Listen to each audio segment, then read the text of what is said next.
problems as a means of reviewing what we've done this term and so on. Any questions before we begin? Any queries or anything? No? Okay.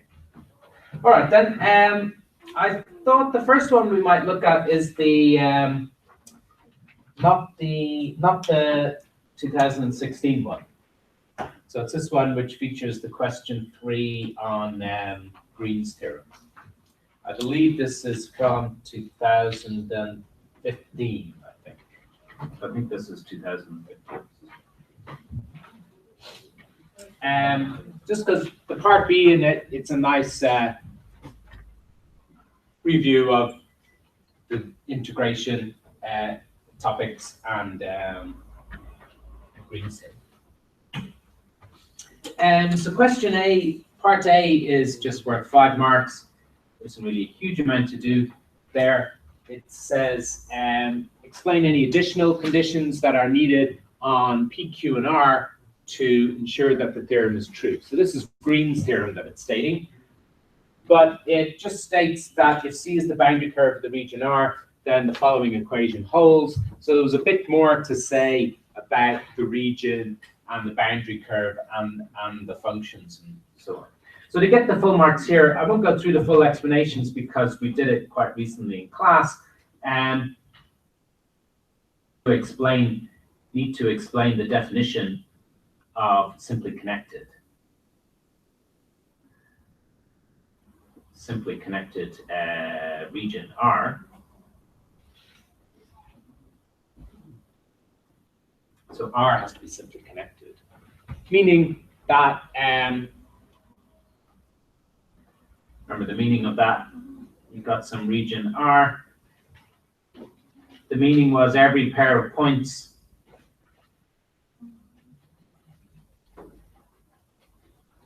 X, Y in R can be joined by a path in R.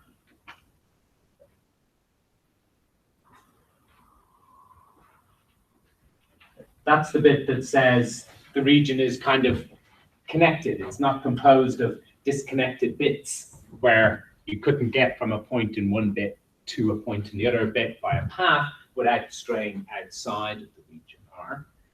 And so that was the connected bit, and the simply connected bit, in addition, also any closed curve in R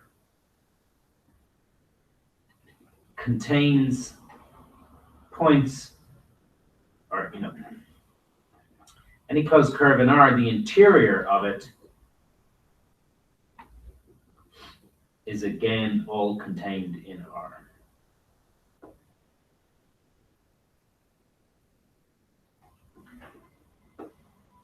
So any closed path within R is curve C. The interior of it has to be within R as well. So that cuts out the possibility that there be any holes in R. Okay, so all of this is the set R here. Okay. So under those two conditions, the region R is simply connected, and Green's theorem will apply. And then there was a couple of extra conditions. We need the functions P and Q to be continuous and have continuous derivatives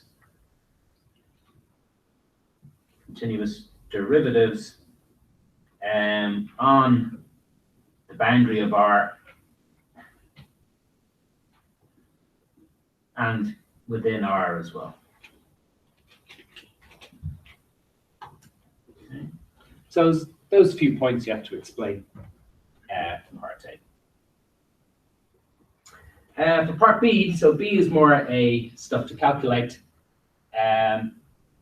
You got to verify that the theorem holds in the case of a specific region R and specific functions P and Q. So that will be about, the task there for part B will be taking the statement of Green's theorem. The statement says this integral on the left equals this integral on the right, and calculating both sides of the equation for this specific context here. Okay. So we need to calculate, to evaluate the integral on both sides of the equation.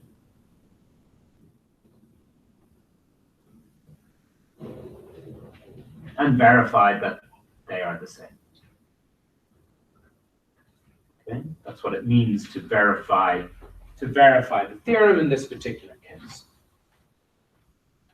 So we should, just to help us view it, we should draw a little sketch of the region. So it's a triangle between 3 points, the origin, point 1, 1, and the point 1, 2. The point 1 will be here somewhere. Point 1, 2 will be there somewhere. So it's point 1, 1, point 1, 2, and the origin, 0, 0. So the region is this triangle.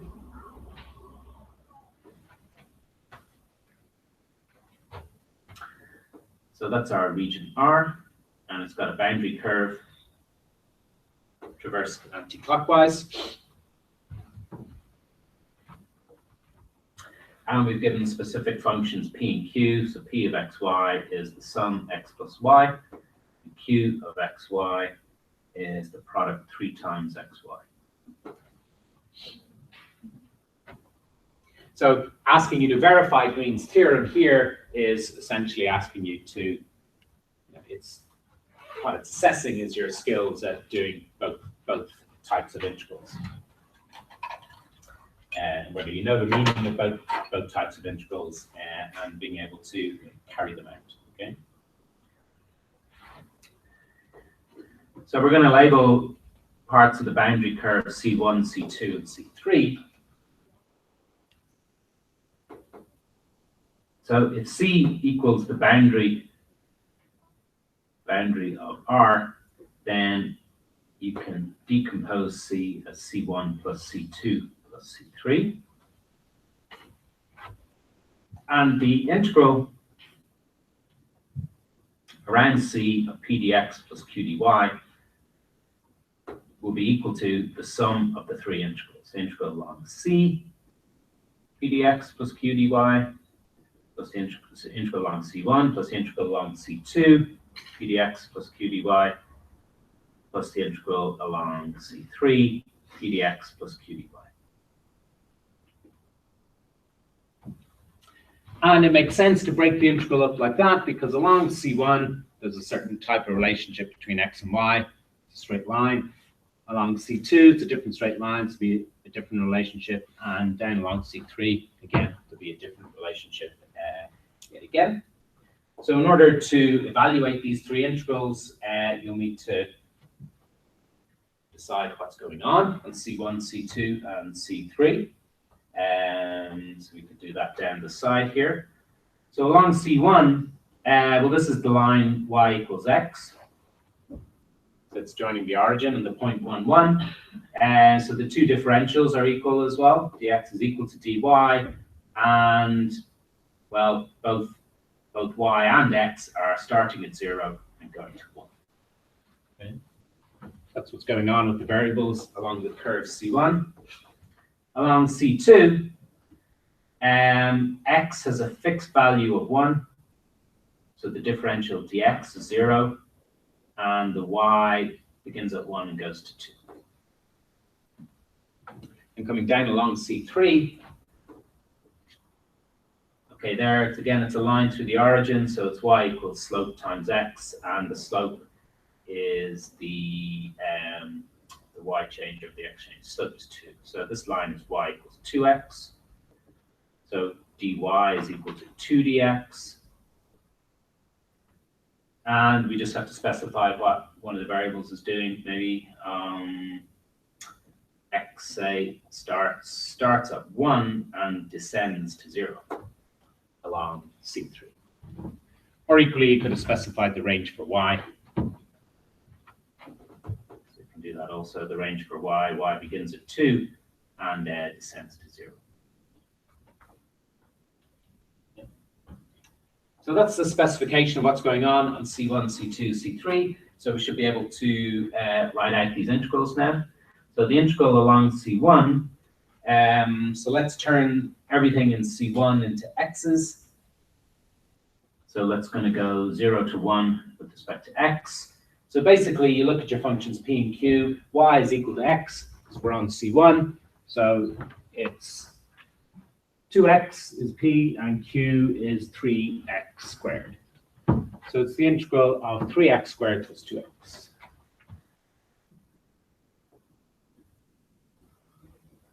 Yeah, so that's what the integral along C1 is. The integral along C2, so sorry, there should be C2.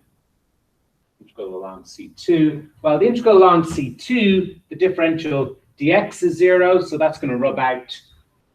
We just ignore this part, the p dx, because along C2, dx is equal to 0. X is fixed at 1, so the q function simplifies to 3y, and you've got the differential dy. And y is going from a starting value of 1 to a finishing value of 2. And finally, you've got C3. So there, again, you've got a relationship between y and x. You just have to decide what you're translating stuff into. So let's say, again, we cast everything into x. So x begins at 1 and goes to 0. Make sure you get the order correct at the starting and ending limits. So we're translating everything to x. So everywhere we see y, we replace it by 2x, and dy replace it by 2dx.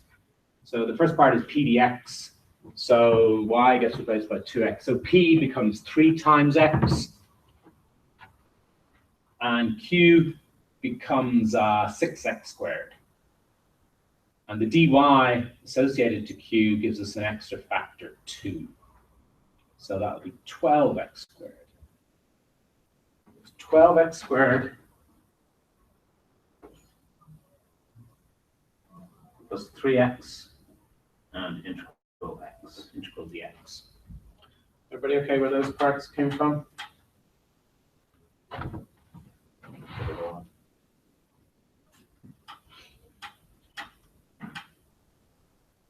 On this last part, the q dy, so the y is getting replaced by 2x, so that gives us 6x squared. But the dy gets replaced by 2dx. That's an extra factor 2, so it goes to 12x squared dx. And the p dx, translating that into x, becomes just 3x dx. The y is getting replaced by 2x. So once you've done all those translations, then everything is just a integral, a one variable integral, definite integral between simple enough limits. So it's just straightforward evaluation. And so we go x cubed plus x squared, evaluated at 0, 1. We've got 3 over 2 y squared, and that's evaluated at 1 and 2. And then here you've got 4x cubed plus 3 over 2 x squared, and that's evaluated at 1 and 0.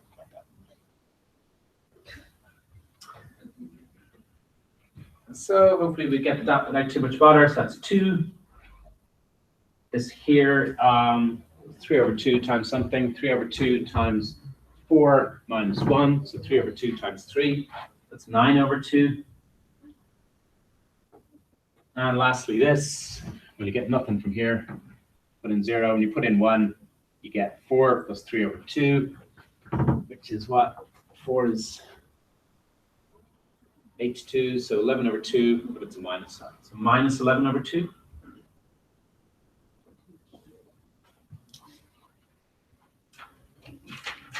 So if I've done my evaluations correct there, 9 minus 11 over 2 gives us minus 2 over 2, which is 1. So 2 minus 1, so it seems to be equal to 1. I'm mildly confident I did that correctly, but anybody spot an error? Well, if I get something different on the right-hand side, I'll know probably the most likely place I went wrong is probably in evaluating those bits and pieces there. Usually the most tricky bit.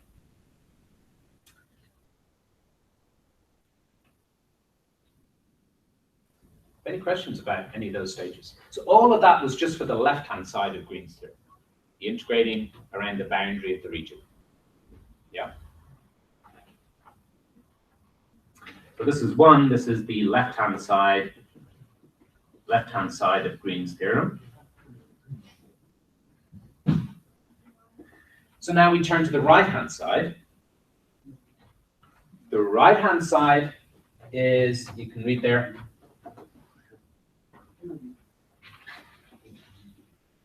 for the right-hand side of Green's theorem, we need this integral here, which is the double integral over the region R, dq dx minus dp dy, and that's integrated with respect to x and y.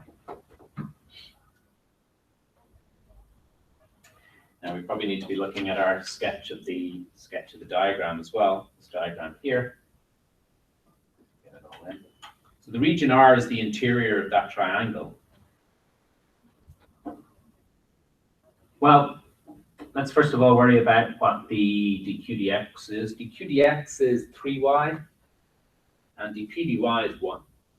So it's not too bad. It's 3y minus 1. That's what we're in. That's the function we're integrating.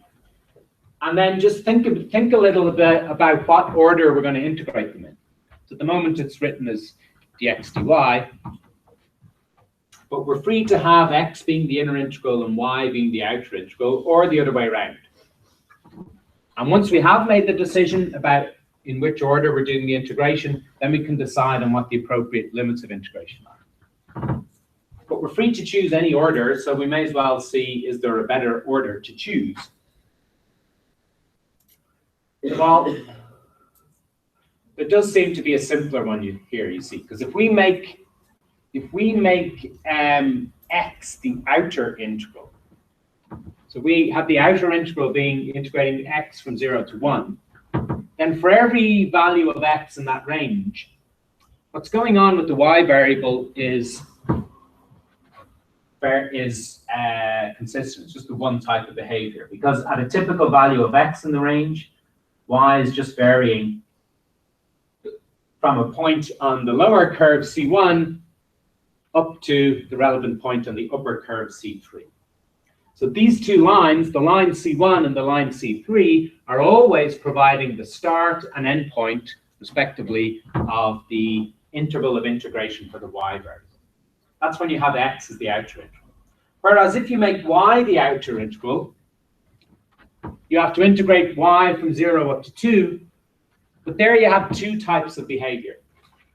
For some of the time, for a y value here, the interval of x integration has to go start at the relevant point on line C3 and end at the relevant point on line C1. But after a while, once you get to this point, y equals 1, for the upper values of y, you have slightly different behavior. You're starting at the appropriate point on the boundary curve C3 and always progressing up to the upper limit of x equals 1. So that kind of two different types of behavior there will require you to split the double integral up into two double integrals. One integrating over the lower half triangle, and another one integrating over the upper half triangle.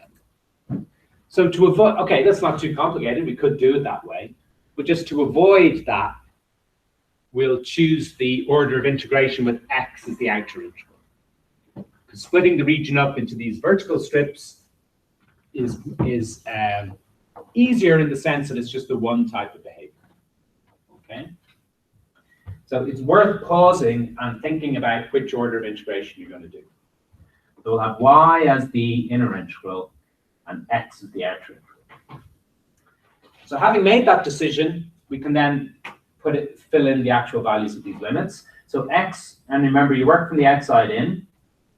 So between what limits of x do you have to integrate here? Well, we have to integrate from x equals 0 all the way up to x equals 1 in order to be integrating over the region. But for a typical value of x then, remember the outer integral, if you like, supplies the value of x for the inner integral. Because this inner integral is sitting inside the outer integral. So for a given value of x here, we want to integrate between these two values of y.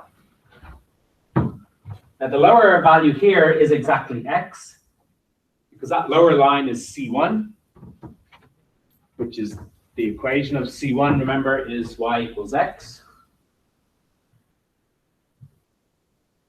The upper line, C3, what equation is that? That's y equals 2x. Remember? Y equals 2 times x. So the upper limit there is just 2 times x. Okay, so that's what the inner integral looks like. Okay. And that's what you're expecting. You're expecting the outer integral to just be between constant limits, and then one or both of the limits on the inner integral, you expect them to be functions of the outer variable. Okay. When the region is non-rectangular, and not a rectangle aligned with the coordinate axes. Not very simple case. So there we've reached the correct setup for the double integral. Is that okay? Any questions just about reaching that stage? Is that okay? Everybody happy with that? So once you've got that set up correctly, you can then go ahead and evaluate it, remembering that this is a pair of nested integrals. So this inner integral, you see, is going to be a function of x. It's an integral with respect to y, but you're evaluating it at x's. So this whole inner integral is itself a function of x, which we then need to integrate from 0 to 1 with respect to x. So the first thing to do is to find out exactly what function of x that inner integral is. So we have to perform the inner integral. You've still got integral 0, 1 here, dx. You're not working on that yet. So you're just doing the inner integral, integrating with respect to y. So you have 3y squared over 2 minus y. And that gets evaluated at x and 2x. Those limits for y.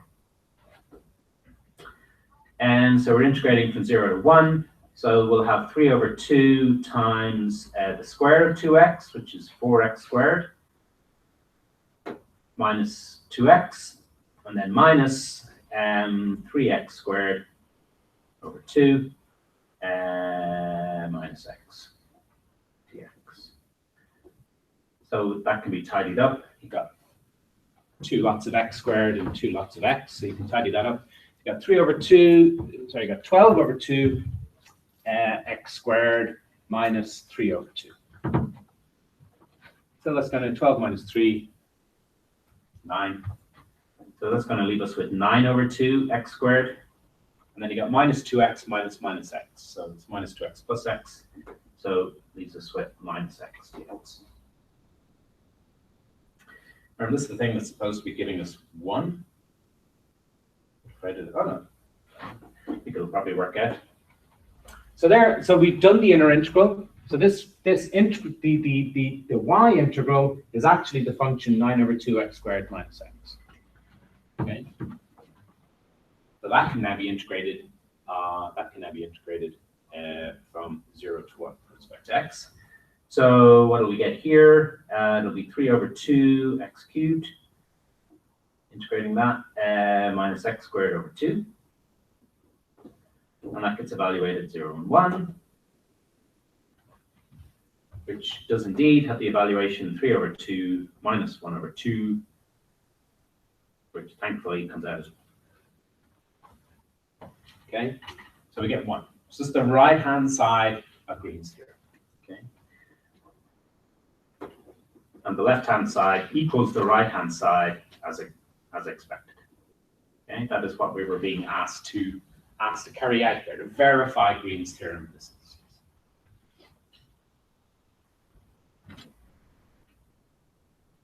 Okay. But it's a neat question in that it gets you to talk a little bit about Green's theorem, some of the conditions on it in the first part, and then verify it in the second part, which in turn gets you to, it's a good review of doing both types of integral. Okay? So it's a nice kind of question to ask.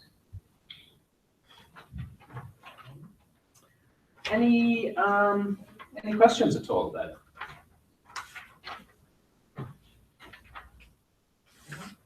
So again, you see the half hour per question timing seems quite reasonable. It's now 5:30, and I've been explaining it and writing it all out and reflecting on it. So, you know, for you, half an hour in exam mode, concentrated working, you know, is a reasonable expectation as well. Okay, and that still leaves you with an extra half an hour after you've done your 5 half-hour questions. Okay, in 3-hour exam. Okay.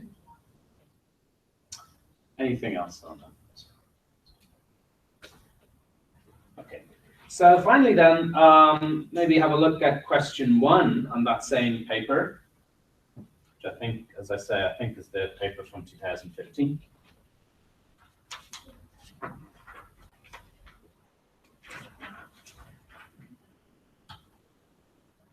So again, this just reviews, okay, well, part C refers to Laplace transforms, which we'll be studying next term.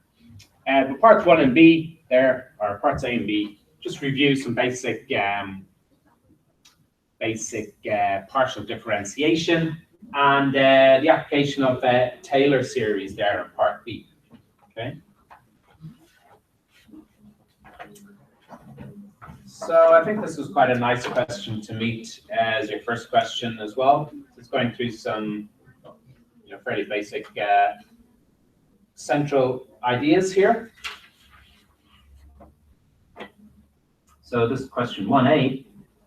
You're presented with this function f of xy being cosine of x plus y squared. And you're asked to obtain all the first and second order derivatives of this function. Okay.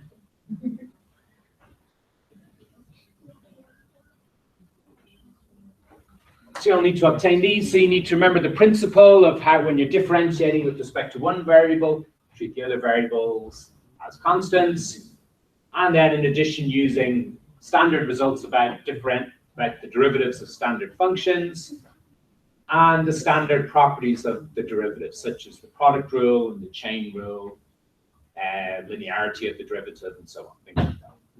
So differentiating this function with respect to x, it's not too bad. So you're treating the y as if it were a constant. So what you see here is cosine of x plus a constant. Well, the derivative of that would be the derivative of the outside function, which is minus sine, again, of the same argument. And then to apply the chain rule, then you would need to multiply this by the derivative of the inner function. But of course, by that I mean, again, the derivative with respect to x of the inner function, which is x plus y squared. The derivative of that with respect to x is just 1. So you got this extra factor 1, so I won't bother writing that down.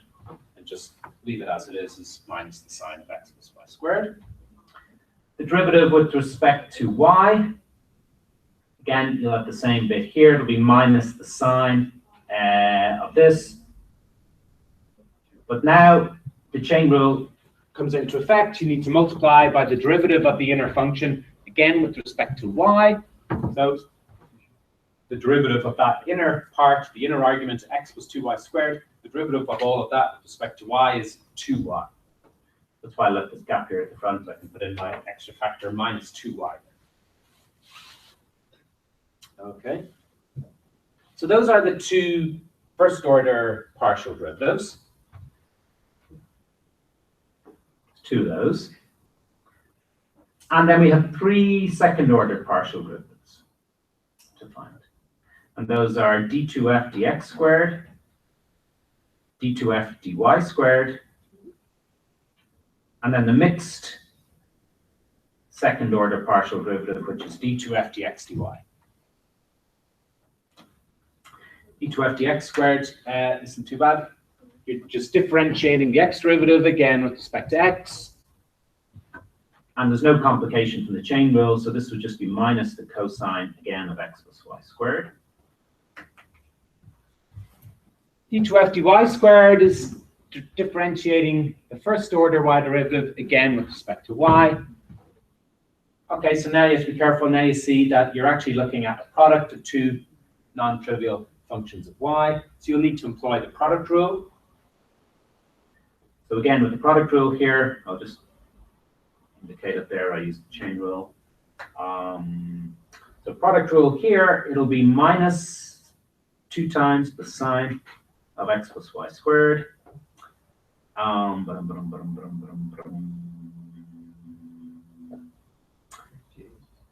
Then what are you going to have? Then you're going to have your minus 2y.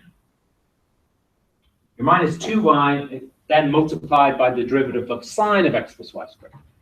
The derivative of sine of x plus y squared with respect to y will be cosine of x plus y squared, and again with this extra factor of 2y. So you have a cosine of this with another factor of 2y multiplied by that, so you'll end up having minus 4y squared. Minus 4y squared cosine of x plus y squared. All right, so just double check what I did there. So first of all, I held the sine the same and differentiated the minus 2y to get minus 2.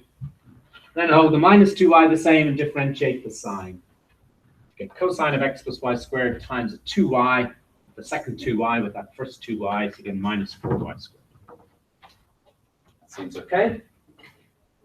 Then the mixed second order partial derivative, well, as it's written there, would be the derivative with respect to x of the derivative with respect to y. That's the exact meaning of this notation here, because remember, these are derivative operators, and they are composed here. So the one on the right is the one that's applied first, then the one on the left. But equally well, it is equal to, it will always, you know, for nicely well-behaved functions f, it will always be the same as differentiating in the other order. So what we're doing here is we're looking at the derivative of f with respect to y and differentiating it with respect to x. The constant times sine of x plus a constant. So it's not too bad. It just comes out as minus 2y times cosine of x plus y squared. All right. Yeah. Okay. Maybe just indicate here I've used the product rule. Product plus chain rules.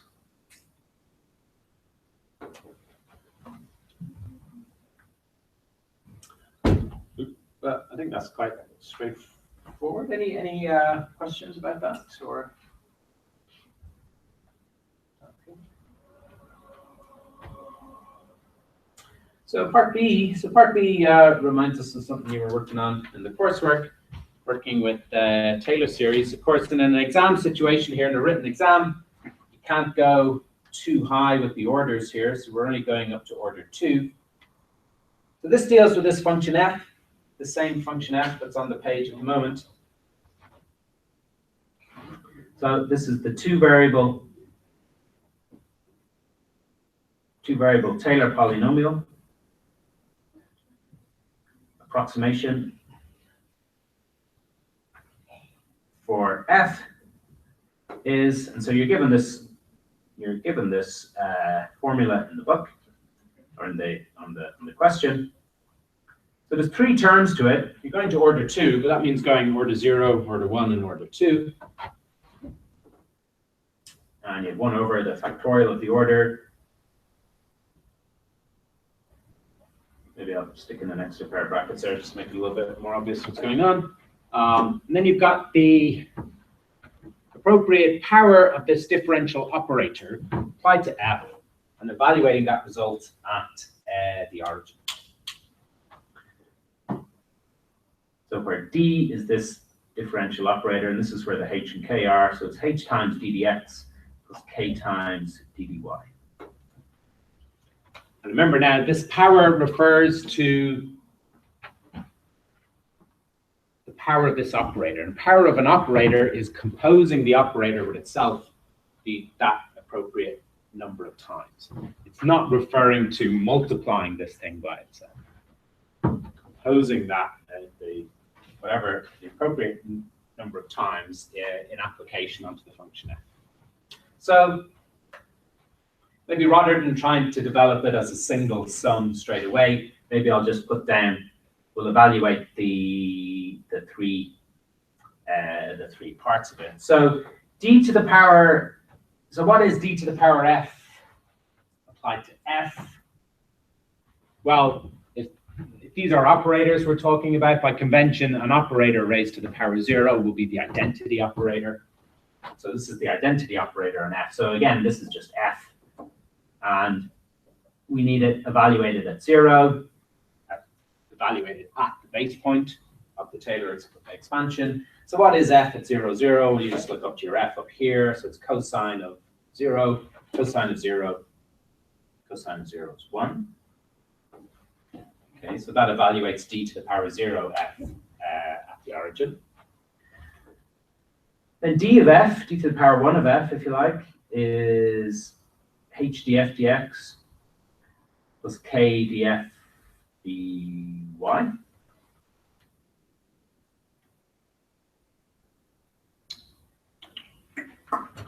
So we need to evaluate this at 0, 0. So we look back to our functions here. So df dx evaluated at 0 is sine of 0 minus sine of 0. So it's h times minus sine of 0. And df dy, again, well, it's going to be at 0, 0. It's minus 2 times 0 times sine of 0. Minus 2 times 0 times sine of 0. So it's just all a big fat 0.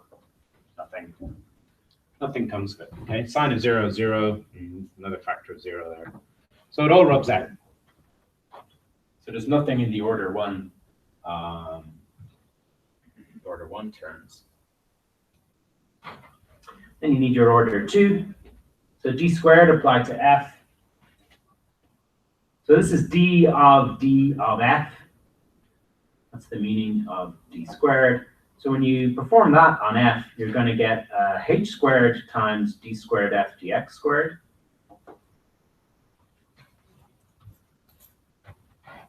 You're going to get k squared times d2f dy squared, and plus a 2hk times d2 f dx dy.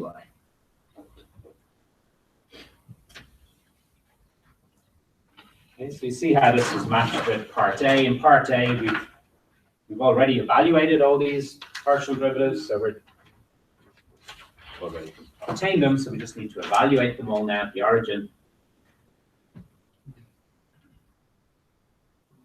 d2f evaluated at the origin now will be just equal to, so h squared times what? H squared times, and this is minus the cosine of 0. Because d2f dx squared, if you look at it, it's just off the top of the page there. If you look at it, it's minus the cosine of x plus y squared. Then the k squared gets multiplied by d2f dy squared evaluated at 0. So that's going to be minus 2 times the sine of 0 minus 4 times 0 times the cosine of 0, which you see comes to nothing again. This bracket here is going to come to nothing. Sine of 0 is 0, and you got 0 there. And there might be some h times k, so you have 2 times hk, and that's multiplied by this derivative evaluated at 0.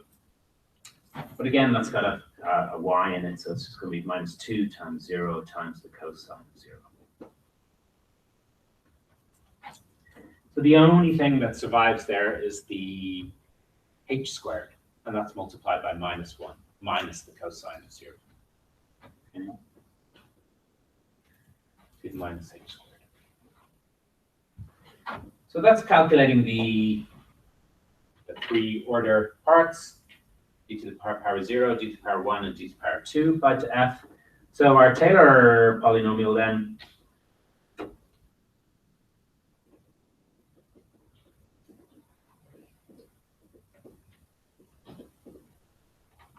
this will be equal to d to the 0f 0, 0 plus d to the 1f 0, 0 plus 1/2, the 1 over n factorial part, 1/2 times d2f 0, 0. So what did we get? We got 1 for this, nothing for that. and minus h squared for that. So it's minus h squared over this 2, which is indeed the approximation given in the question. So 1 minus h squared over 2. So we've confirmed that.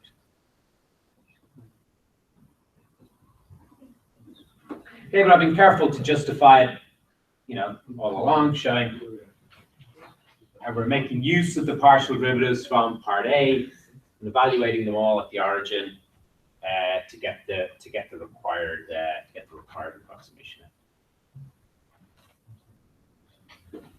So in other words, the conclusion here that we're saying is the cosine of x plus y squared will be approximately, when you evaluate this at a point nearby the origin, so the cosine of h plus k squared will be approximately 1 minus h squared over 2.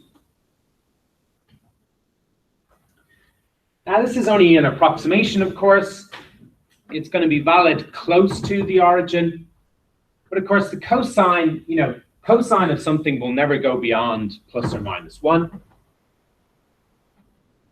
But you're approximating it by this quadratic polynomial. Of course, that very soon is going to go beyond plus and minus 1, when h goes beyond plus and minus 1. So this approximation, is only valid for points close to the origin. Okay? Because this is going to explode in value pretty quickly, whereas this will always be contained between 1 and minus 1. So it's only going to be valid for points very close to the origin. If you brought in the higher order terms, you got higher order polynomial terms in h and k there, that would extend the range of validity for the approximation out further away from the origin. Okay, but taking one of these finite polynomial approximations, it's only going to give a good approximation over a limited range, I guess.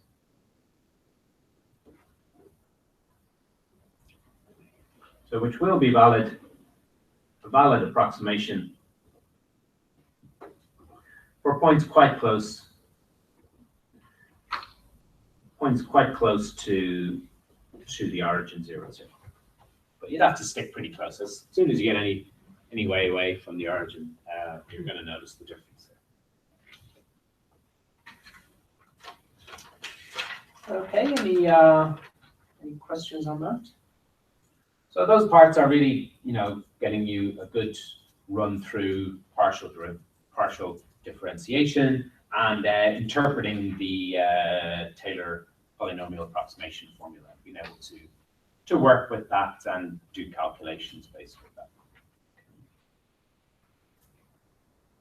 I'll leave it there now for this evening. It's a good point to stop, I guess, having done those 2 questions. So that's the last lecture in this term for this unit.